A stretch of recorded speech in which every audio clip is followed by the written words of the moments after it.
And commence with the first item of business, which is the the minutes of the previous meeting of August 12th. Circulated to you. Questions or comments on the minutes? Mr. Chairman, I had a question on the minutes. Ma'am. Good evening, everybody. Hope everybody had a great weekend.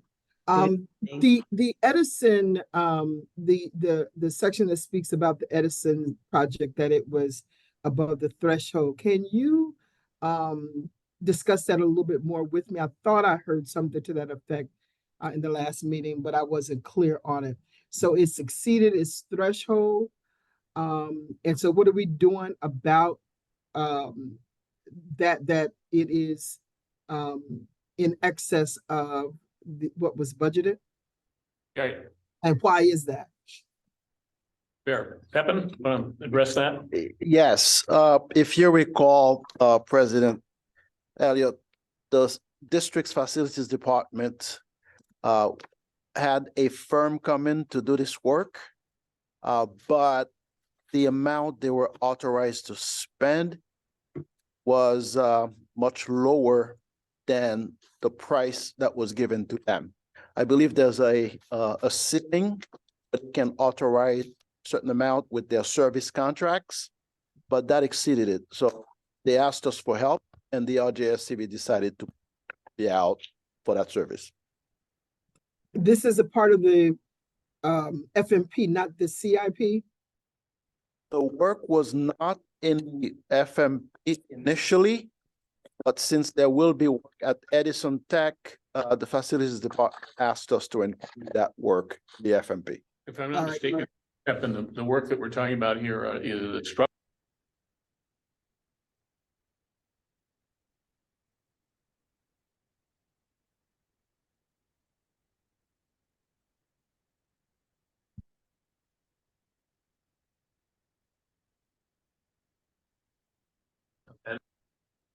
Throughout, and which we know we're going to have to do.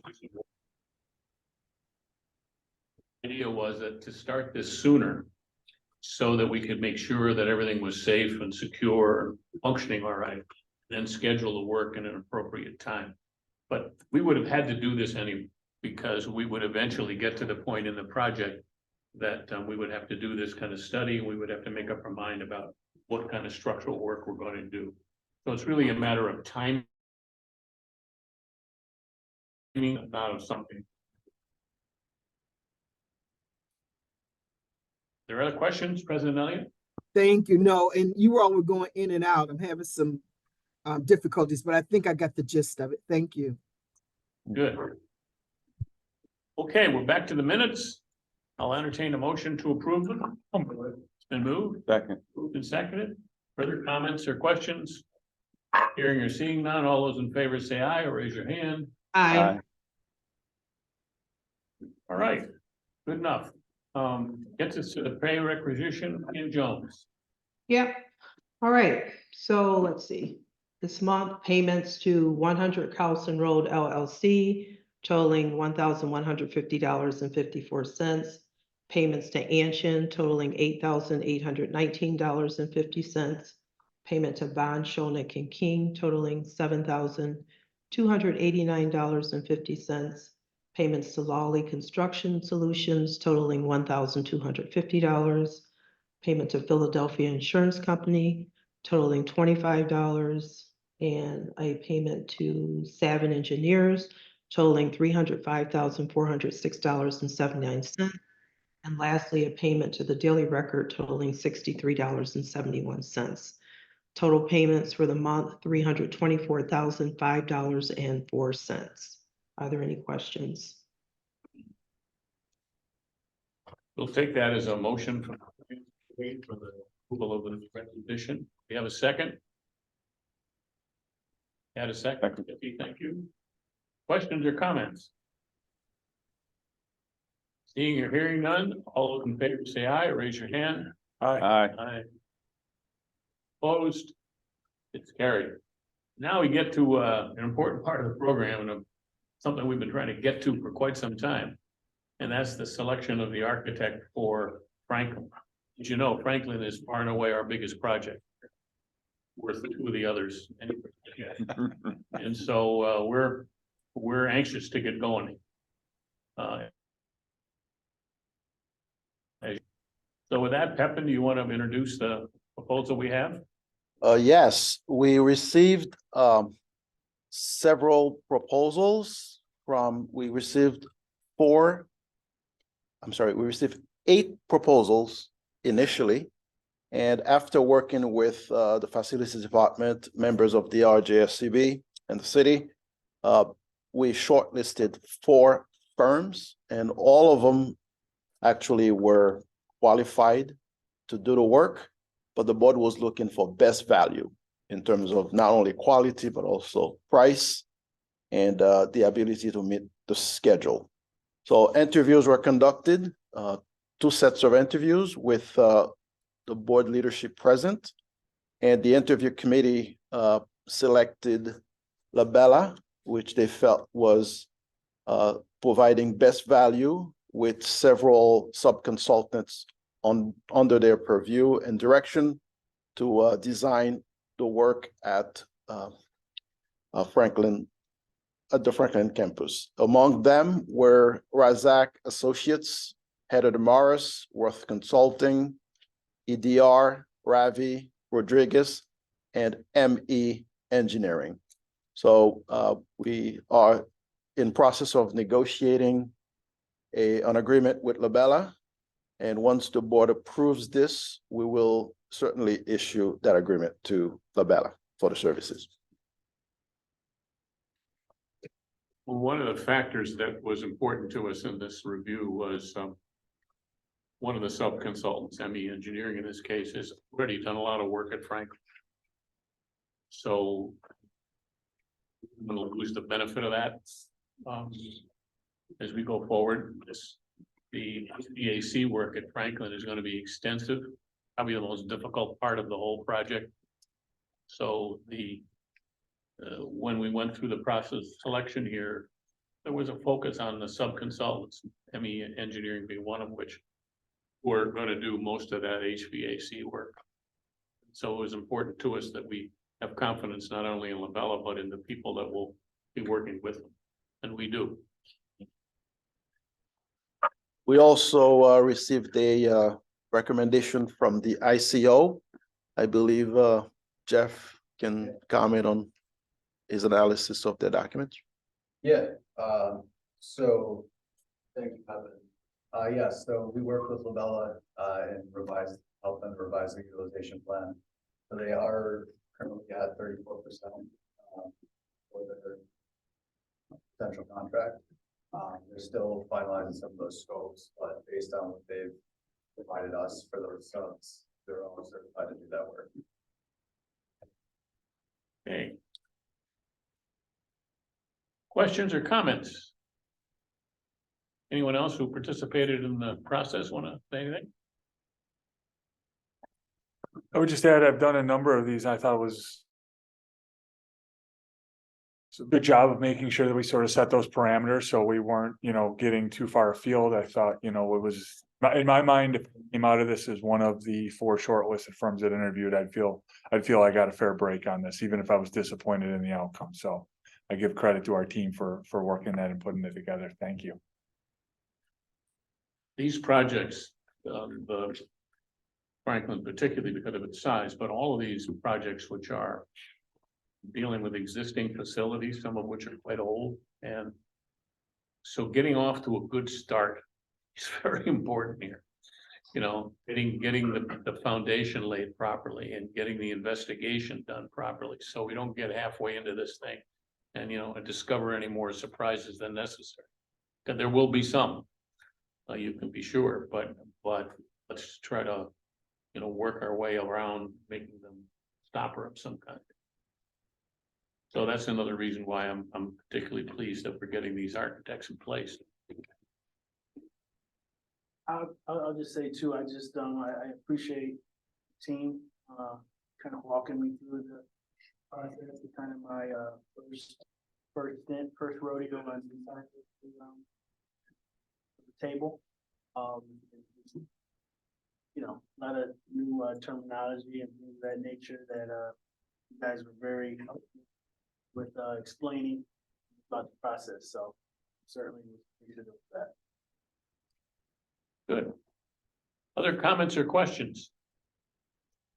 If not, I'll entertain a motion to approve the award as described in the material circulated beforehand. I'll move. It's been moved by Jesse. I'll second. Thank you. Other comments or questions? Hearing or seeing none, all those in favor say aye. Aye. Opposed? It's carried. Good. We're off to the races. The next item on here, the release for CM services. Pepin, you want to give us a little background on that service and how it fits into this process and the kind of things we'll be expecting them to contribute initially. Yes, sir.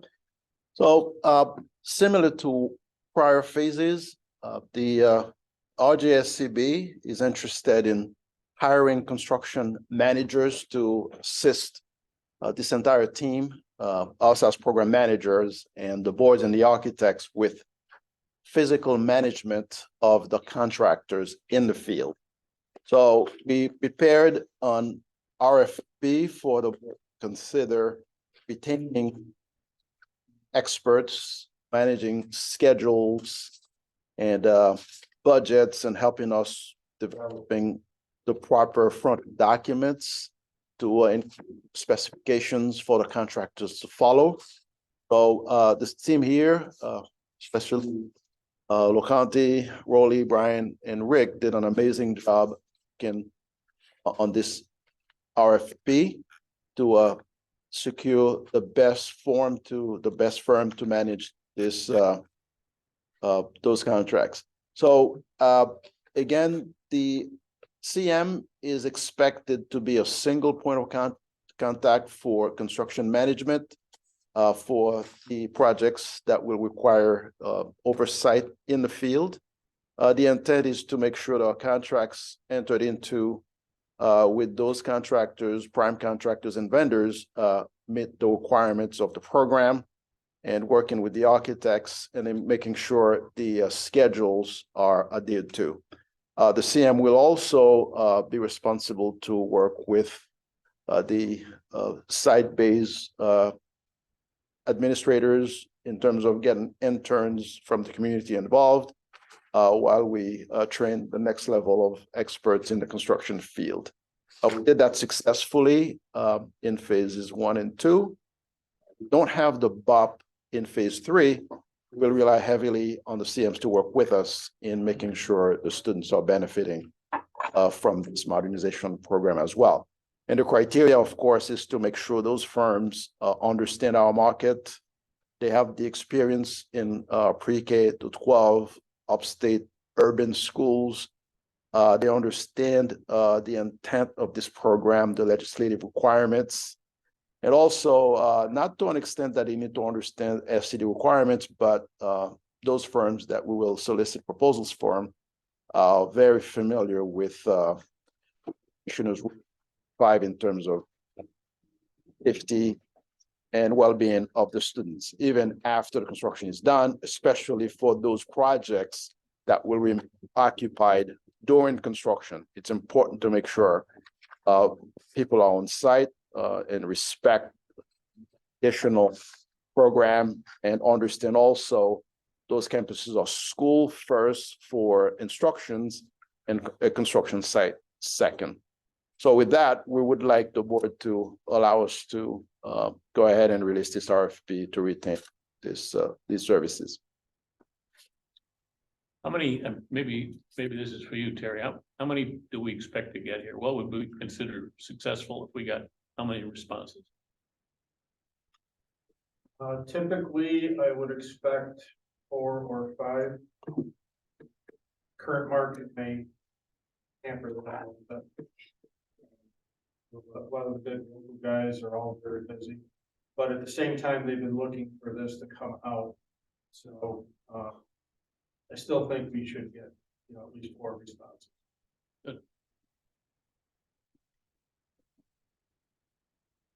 Other comments or questions on this? Yeah. Yes. I have just a couple. I want to commend you. I think it's very well written. This is a good RFP. About page 5 of it, 5 of the 74, which is I guess page 17 of our packets. Just a couple of comments. Number 4 says location of business operations for team members, and parenthetically, we put a greater Rochester area preferred. I would just define that. If you want to say, New York State, New York State defined Finger Lakes region would be our 9 counties. If you want to go with something different of, Monroe County, adjacent county, however you want to do it, I just think it's important to define that in the event that we get down there. And then between 5 and 12 on this portion too, the specific team members to be assigned to the project. And then I could just see, I gotta tell you, these are the only comments I had on it through the whole thing. And I really appreciated, I will say, the reference to, I think it's Appendix B, which is the scope of work. Those are like, that looked good. But 5 says specific team members to be assigned to the project along with their professional background. We list out the project executive, project manager, scheduler, cost estimator, and superintendent. If they were to have subs, I just think we should be maybe intended to be assigned for a majority of their time, and in which stages of the work, I would just say regardless of affiliation with the prime or a sub consultant. The reason I say in 12, we say identify all key team members from proposed sub consultants. If we reconcile those two, I think it's important for one, I'd still want to know who the specific team members are, sub consultants, unless you feel they're really interchangeable key, but I can work with you after this meeting. I think it's a fine thing. Those were the 2 areas I just saw a little bit of clarification if make it very minor. Would depend on the circumstance, but it could be an issue, yeah, it Yeah. could be important. Having them identified is not an issue, so that's something that you usually advise. Yeah. Yep. I thought it was just minor, the reconciliation between 5 and 12 and. We very much appreciate you taking the time to look at it. Oh, no, I read the whole thing. I thought, no, it was. A little intimidating. No, like I said, I commend you. It was that's all I found. Usually I'm all like, oh, well, this and nope, all matched. Yeah. Was very good. Thank you. No, thank you. Those are great comments. Again, this is a draft. We Yeah. wanted to make sure you guys saw it, and Rolly wanted Draft. to make sure there are some fill-ins that we're still working on. And I'm glad that you're able to provide those inputs. It's good. Thank you. Other comments or questions? We're asking your approval to release this. I'll move it. Second. Any other comments or questions? If not, all those in favor say aye. Aye. Opposed? Carried. Another good step forward. It's encouraging. The reason I asked that about how many people we think we might get to respond here. There, particularly when we started the project, year or more ago, we were concerned that we weren't going to be able to get response as the market was so tight that we felt that people wouldn't bid on these projects, and they are unique in some respects. So everybody couldn't do this. You have to have some relevant experience. That's important. So the response we got with respect to architects and engineers was good. We had some good choices there, and it sounds like we're going to have the same thing here, which is great. Yeah, the time is well spent, making that personal contact ahead of publishing. It's further input. Tonight's approval will be doing that. Okay. Next item is the revised pay requisition approval procedures. That was circulated as well. Ed, your guy did some work on this. Do you want to comment on it? Maybe Sure. Present it here. So this is the manner that this board pays its bills for its attorneys, accountants, your insurance, your rent, and things of that nature. So really what this change does is it codifies the actual process that we follow. We don't involve the trustee in the pay requisition approval process. That might have been a phase 1 or really phase 2 leftover, but this codifies how this board goes about paying its bills, the process, and working with the Rochester City School District, and drawing down funds from the bond anticipation notes on the project. So these changes mirror that process, the process that we've been following quite frankly for quite some time. It's important, you know, obviously that we have some rules and process here and that we stick to it. But it also is a little unique here. If you saw in certain portions where it was revised, where it existed before, because of the interchange of the accounting with the city school district, for instance, that's kind of a unique relationship.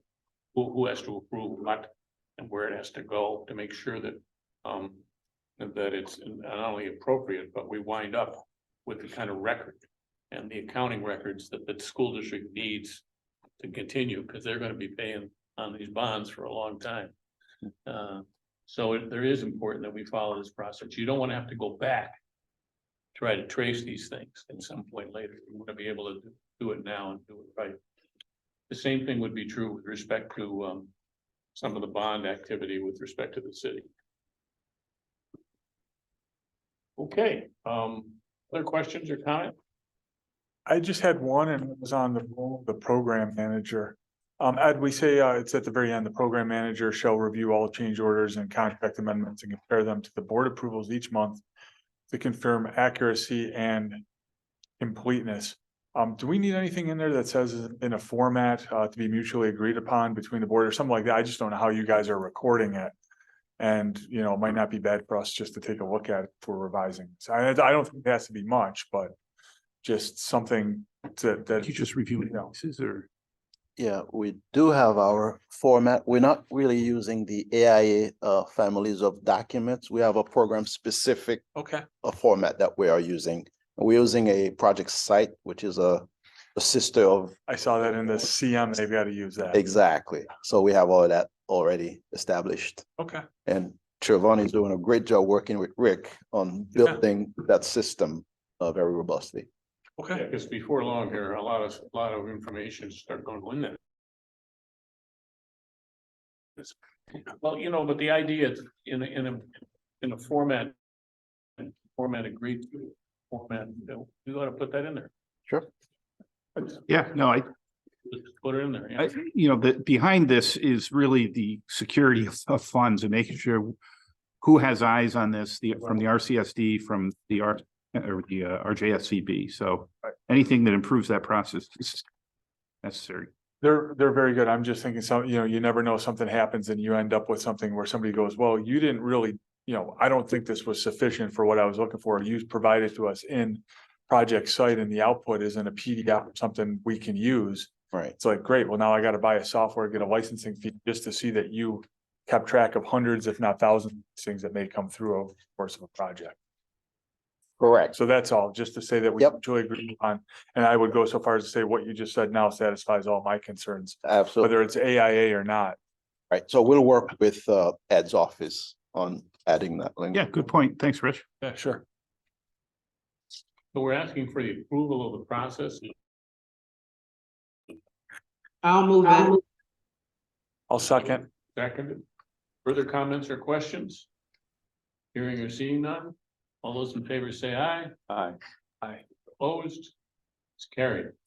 It finishes the action items we had to do today. But we do have some further report status of things. Let's start with the fund balance. Kim Mitchell. Thank you, Chairman Richards. This is the updated report for the month of September. There have been no new disbursements. The phase 3 account balance in the cash capital account was $291,776.92. And that was as of Jim, that June. microphone went off. Yeah. Yeah, it keeps Yeah. Going Yeah, does this work?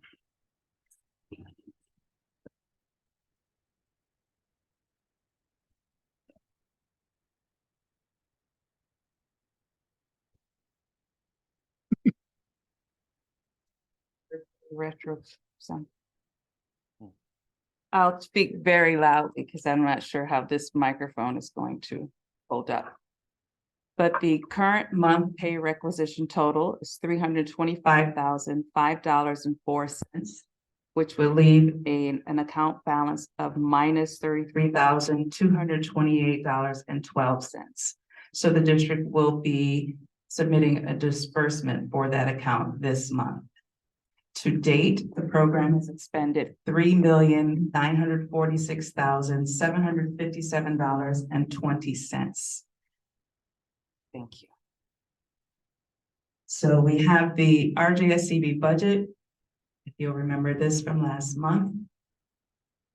September's totals for Anshin are under $3,180.50. Von Schoenig and King was under budget, $4,710.50. Landsman Utilities, we will be paying that for yet another month. They are 2 months behind. So although that rent bill has been assumed by the program manager, the utility bills are still coming through for the month of July and August. So that amount is $1,150.54. The program program contract for Lawley has begun, so that is $1,250 for this month. Savin Engineers has an overage of $180,406.79. However, I would like to remind you that they were under budget on the approved budget, and we will be revising that budget within the next couple of months. The miscellaneous expenses, which include the $25 from Philadelphia Insurance, as well as the daily record bill, is $88.71. So for the month of September, that is an overage of $175,005.04. With a total delta to date for $446,524.13. Those amounts will be revised once the budget has been revised and approved.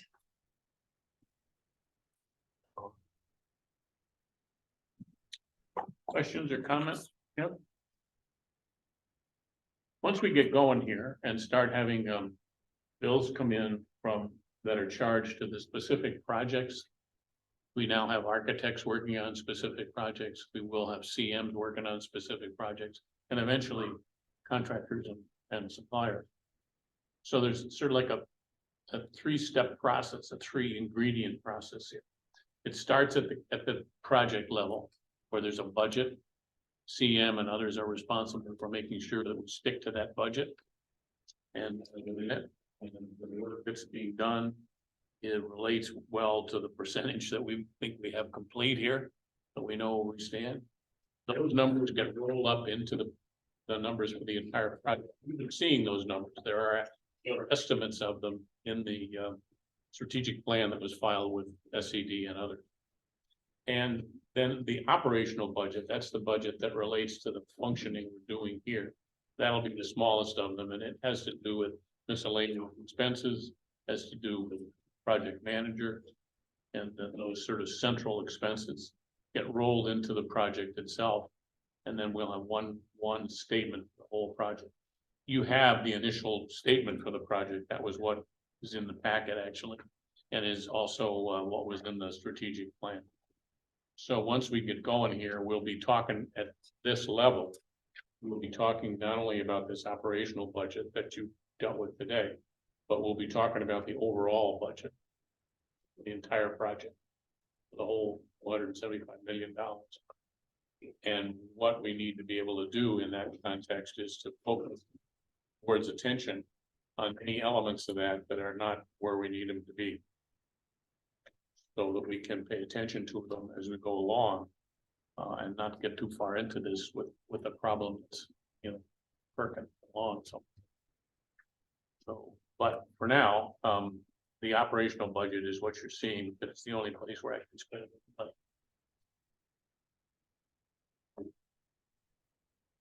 Okay, other questions or comments for Kim?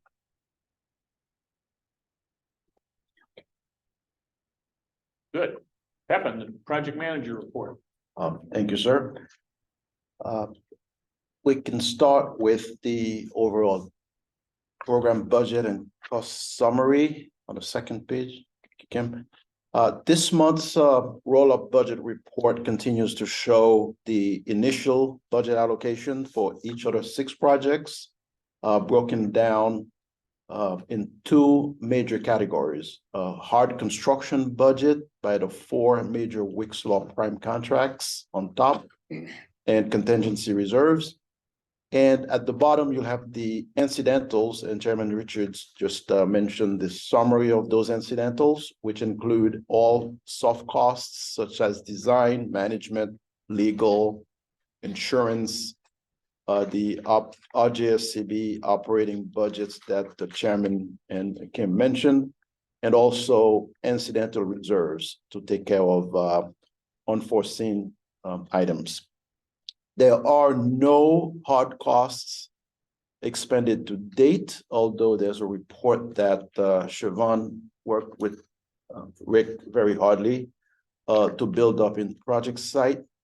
Hard expenditures will happen at the very end of 2025 after the board awards construction contracts.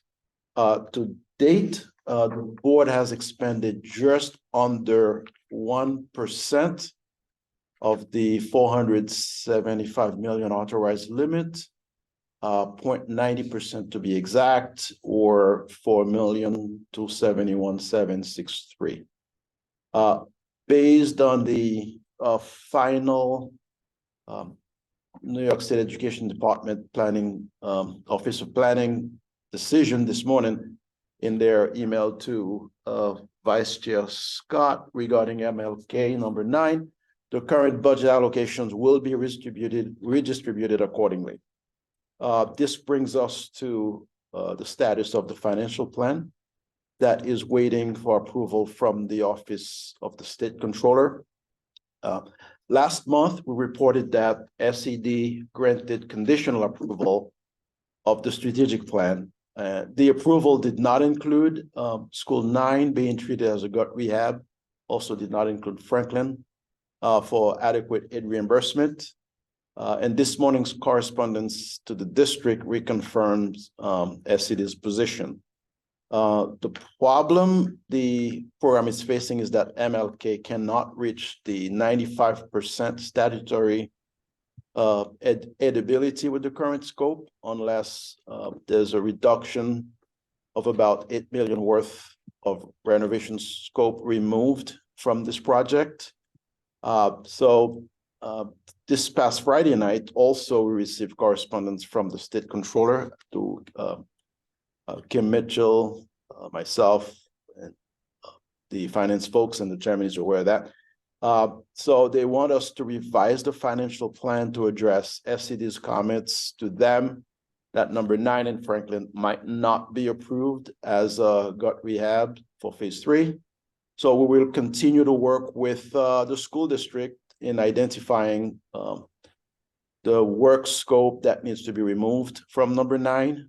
In the meantime, the financial advisor, Bond and Ryder, are standing by for revised information from us and from the district to update the financial plan, which will require review by the board leadership here, I suppose from the district as well, before it gets submitted to the Office of the State Controller. The chairman already discussed the architect's selection. As I mentioned before, the draft agreements were prepared, sent to Watts and SWBR for School 9 and Wilson. We received comments from Watts that were very significant and legal in nature. So Ed and his team will take a look at those comments once you receive them, if you haven't received them already from Rick. Yeah, they're significant. Yes. We should have Lolly involved in that too. A lot of them have to do with insurance indemnification Okay. changes. So Okay. Rick and I are talking about it. Very good. So we'll work with Ed and Lolly to make sure those comments are addressed and what we can live with and what we can absolutely not live with as we review those comments from Watts. But again, BSK is working with us and we'll update the board chairman, the vice chair, and the board leadership on where we are. Now that the board has awarded the Franklin project at this evening's meeting, the draft agreement will be finalized and sent to Labella for their review and signature as well. We talked about the RFP for CM services. We're very grateful that the board approved the release of this RFP for MLK and Wilson, which is significant. We still need to prepare RFPs the RFP for the Edison Tech structural evaluation. Two addenda were issued. The board chairman reviewed that earlier, and proposals are due this Friday, the 13th. We extended the deadline a couple of days because there are many questions that came in that we wanted to address, and we work on with the team on our addendum number 2. So we'll receive proposals on the 13th. We still have to work on RFPs for food service consultancy. Oh, I'm sorry. President Elliott, you have a question?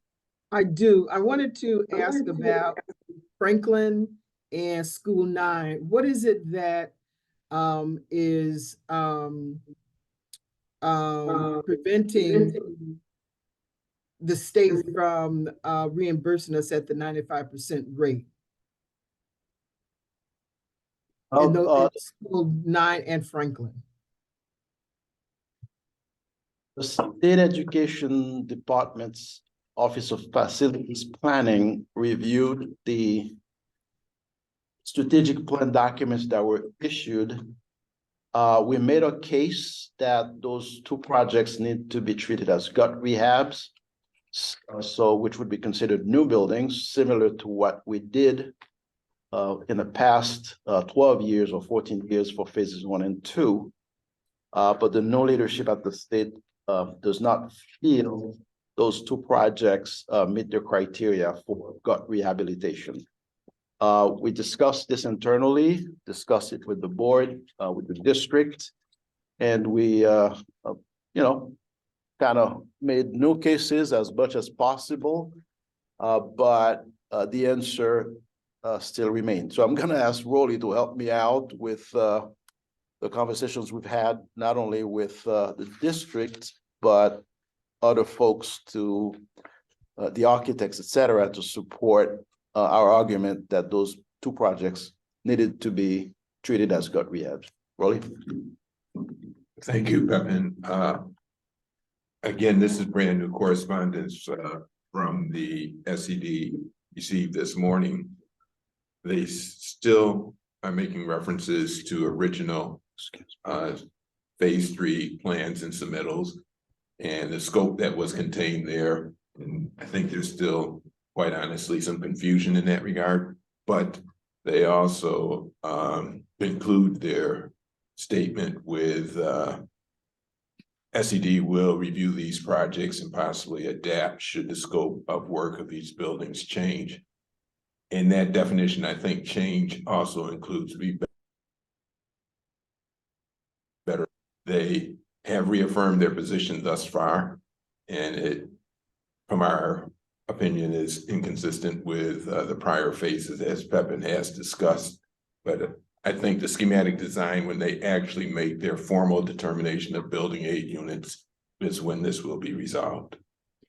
So at this point, at what level of aidability will they approve?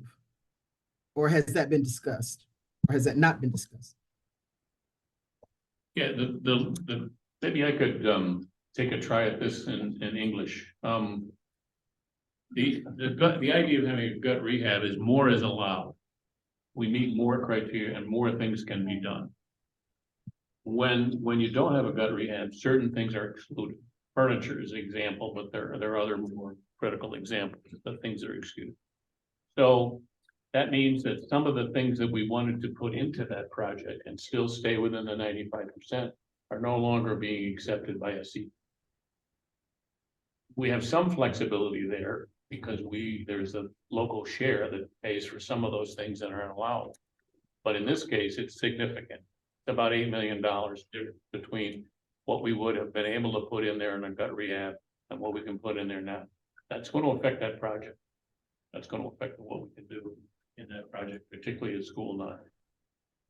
So, you know, I mean, it's a legit issue here. I don't mean to say that there's not a reasonable basis for a dispute here, but it's pretty important to us, obviously. And we think that we meet the criteria, even though to date, they don't think so, but we're gonna keep at it, you know, we're not gonna give up here. Ultimately, it's their decision, and ultimately, we'll have to do whatever it is that they decide. But, we're not done yet, because we're getting to the point now where considerably more detail will be available with respect to the project, what's gonna be done there, what the financial impact of that is, and whether that drives a gut rehab or not. So that's kind of where we are. And we'll have to do some things to accept the decision currently, but we're also gonna do some things to try to be able to finally make that argument. Okay, thank you. Sure. Okay, I think as far as the PLA. But I don't know that we talked all about the RFPs for food service. Oh, I'm sorry. That's commissioning, Thank you. CXA commission. Yes, thank you. Energy, yeah, I wanted to just ask the question if you could. You know, and the main thing I asked was I couldn't remember from the interviews. I know they all had a technology consultant. Are these to be shared services, I guess, and that's my question for you on these RFPs. Yes, these are shared services. We have, we've hired a food service consultant to help us develop the master plan for the kitchen and the Okay. design. We've done that in phases 1 and 2. Still discussing this with Rick to see if we still need to do this, and that's why it's delayed, because we're still evaluating whether or not we want to use prior information and get the architects of records to define those criteria. So that's why this is a little bit behind schedule. But the plan is to kind of work with like a company like Roth Consulting or others to develop a district-wide plan for our phase 3 kitchens. We may or may not need it because there was significant food service work done by the district, especially School 9 had some renovations in the kitchen, so we're still evaluating that. Okay. The reason for potentially the use of food service consulting district with defining their standards of their equipment. The actual design of the kitchens are within each architect's contract.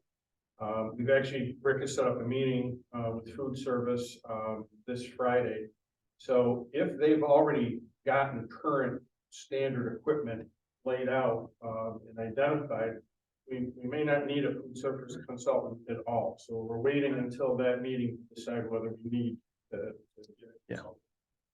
Yeah, so once we know the results of that meeting, we'll either cancel that RFP or move forward with presenting it to you. Yeah. That was the one of particular note, because that's what I thought of was, okay, so, you know, you get somebody in there and I think the commissioning and energy are a little more straightforward. You need them no matter what, and it really doesn't matter. You know, who's, because you don't really use it, right? You turn it on, Yes. you know, as opposed to food, somebody's actually using it on a daily basis, spacing, layout, things like that. Okay, yeah, I'd be curious if we can just, if there's a listing of all the RFPs we're looking at. As far as schedule, I don't see anything setting us back, because these would almost be more like RFQs. We want your qualifications as opposed to telling you how to do it. You come in, Right. show us you know how to do it, and then tell us what we know for projects, so. Exactly, that's the approach. As far as the commissioning authority, we would like to have them on board doing schematic as early as possible. Oh, yeah. So we're pushing that pretty quick. Yeah, because they have to translate that design into making sure it works right with all of the. Yes, sir. Okay. And we want to get them early on to start discussing certain rebates with NYSERDA, with RG&E and all those guys doing the design. And in the past, I think we were able to get some partial grants to pay for part of the commissioning, but it had to be enhanced commissioning, which means, you know, the participation during the design, not just checking the equipment once it's been installed. So that's so early. Yeah, I like it. All right, thank you. Sure, absolutely. And thanks for bringing that up. I thought my colleague here addressed it, but I stepped. Oh, maybe, sorry. No, no. I didn't hear it all. Food service is important to the district here because, you know, for obvious reasons. And also, a lot of what we're doing is increasing the food service capacity in these buildings, the old ones, who never had, you know, that in mind when they were built. The other thing that's going on, and one of the reasons for meeting with the district, making sure we're all in the same space too. The district has been sort of redesigning the way they did food service. They made some what they were able to deliver and how they were able to deliver it. So we want to make sure we're, you know, caught up on that. But that may, as a result of their having done that work, they may be farther along here than we would have been in the past, and therefore we have to duplicate it. Right. It does raise one other thing, and as long as Ed says it's not outside of our ethical obligations, if they're still doing cheap pizza on Fridays, get me in somewhere. I miss that stuff. Bring out that big pan and you gotta slice about the size of one of these tables. That's all I ask. I think it's, you know, I'm good. Okay. All right. Thanks. Jacob, you and I are always looking for a place for lunch. We'll just show up one day and get some of that cheap pizza. Thank you. Sorry to go on. Yes. Yes. As far as the project labor agreement, Chairman Richards and I have an internal meeting scheduled with Tim Siller of Siller Engineering this week to review further the PLA benefit analysis that was presented to the board and to start initial discussions with the Rochester Building Trades and Construction Council. So that's happening. The final decision regarding the PLA is certainly needed by April 30th, according to Locanti, but Very, very last day. very last day. Okay. Right. So once we meet with Sealer Engineering on Thursday, the chairman and I will set up a date to start discussions. But they are aware that we need a meeting and we'll start discussions very soon. Master schedule, the program verification work is on the way. School 9 and Wilson. Obviously, we need to do some work at school 9. And Terry again came up with a very brilliant idea to identify some alternate here. Okay, you did. Okay. Can't talk here. Right, so we are finding some alternates, which I discussed with the chairman, in case SCD has a change of heart and we're able to make a stronger case, then those alternates can be accepted. If not, we'll just, accept the fact that it's about it. So we'll make those adjustments as we move along. The schedule itself, there was an update Terry just gave me today, just before the meeting, a few minutes before. So the PM team is working with Mr. Scott in forming the building advisory committees for the first 3 projects that are or will be in design soon. We already talked about the CM services RFP approved. As far as the annual presentation, the annual RJSCB the chair, Chairman Richards, last month, and that was done. And Kim Mitchell and I will work on a quarterly update this week. That's becoming due. We talked about that just a few minutes ago. The municipal cooperative agreement was approved by City Council. We got that report from the finance chair, Mrs. Jones. So that's behind us right now. As far as other topics of interest, another topic is the opportunity discussed with the district's finance department to refund the RJSCB callable bond series that are becoming due soon, to extract the savings from those callable bonds that are due, I believe, May 1st, 25 or later, if we can't make that date. We discussed these opportunities with the financial advisor and the bond underwriter, who identified savings in terms of a percentage of the refunded par amount. And the chair and I will continue to review the analysis that was prepared and the timeline that in terms of the following steps. Obviously, legislation is required for this kind of work, similar to what was allowed in Buffalo and Syracuse to execute similar refundings for prior bonds issued for their facility modernization programs. So we did prepare a preliminary outline of this refunding opportunity that will be reviewed by the chairman, board leadership. And we think the district should start the legislative process as quickly as possible to take advantage of those savings. It was confirmed that, anywhere between $3 and $4 million could be saved to do projects. So with that, I think that's the end of the report, unless, Mr. Chairman, you have other comments. I actually have a question on the two schools with the aid ability concerns, school number 9 and Douglas and Franklin. So once you go back and you kind of pare down the work that's going to be done at those schools, does that need to then go back to the school board for approval? How does that work?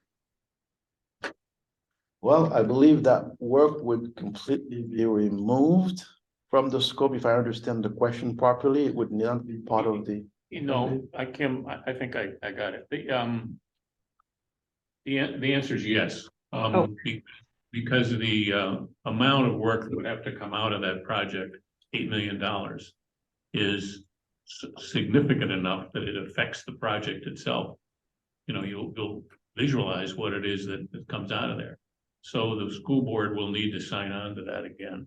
There are adjustments that occur during the course of the work that are minor enough that we don't have to go back, but this clearly fits in that category.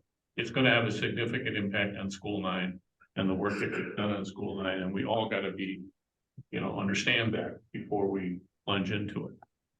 So we have to look into that, but my feeling on it is we're going back because it's important and it's big. Thank you.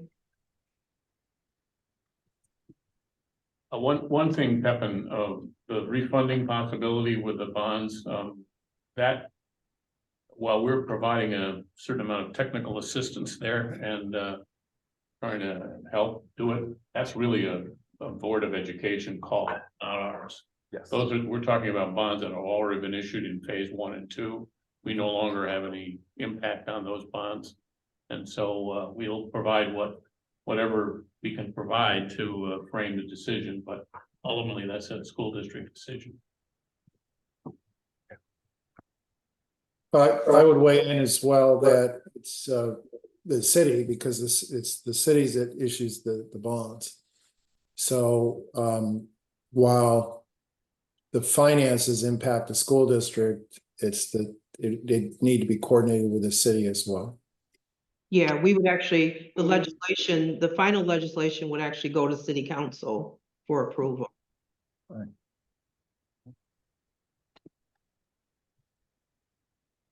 Okay, that pretty much concludes our Questions or comments for Pepin?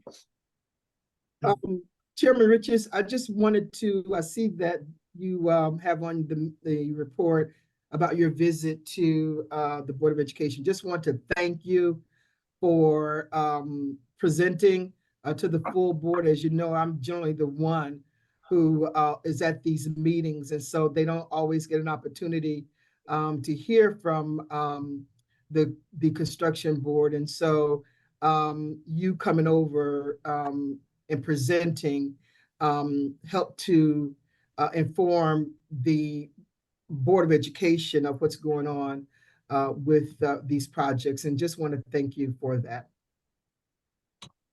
Pleased to do it. Pleased to do it. Other comments or questions? Seeing or hearing none, then the meeting will stand adjourned. Thank you. Thank you. Thanks.